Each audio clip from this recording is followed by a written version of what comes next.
Euzu billahi mineşşeytanirracim. Bismillahirrahmanirrahim. Zalikumullahu rabbukum la ilahe illahu haliku kulli şeyin fa'buduhu ve huve ala kulli şeyin vekil. La tudrikuhul absar ve huve yudrikul absar ve huvel latiful habir.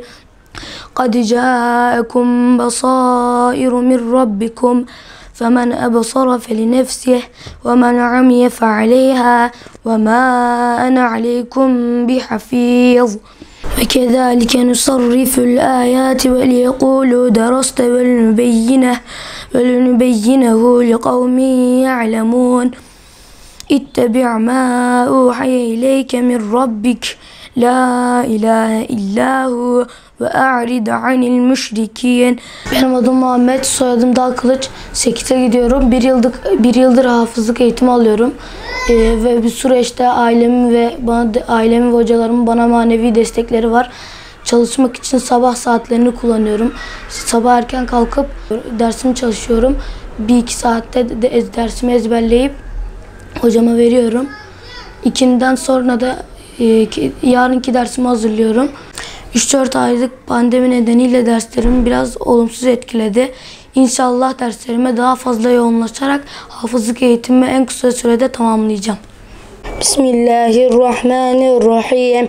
Ve min ayatihi enneke teral arda khashi'atan fe izâ enzelnâ aleyhil mâ'e ihtazzet ve rabet. İnnellezî ahyâhe lemuhyil mevtâ innehu alâ kulli şeyin kadîr. İnnellezîne yulhidûne fî âyâtinâ lâ yekhfavnâ aleyna efemen yulqâ finnâri hayr أمن يأتي آمنا يوم القيامة اعملوا ما شئتم إنه بما تعملون بصير إن الذين كفروا بالذكر لما جاءهم وإنه لكتاب عزيز لا يأتي الباطل من بين يديه ولا من خلفه تنزيل من حكيم حميد.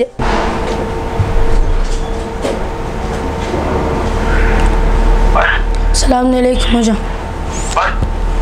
Bismillahirrahmanirrahim. وَضْرِبْ لَهُمْ مَثَلًا أَصْحَابَ الْقَرْيَةِ إِذْ جَاءَهَا الْمُرْسَلُونَ إِذْ أَرْسَلْنَا إِلَيْهِمْ اثْنَيْنِ فَكَذَّبُوهُمَا فَعَزَّزْنَا بِثَالِثٍ فَقَالُوا إِنَّا إِلَيْكُمْ لَمُرْسَلُونَ وَمَا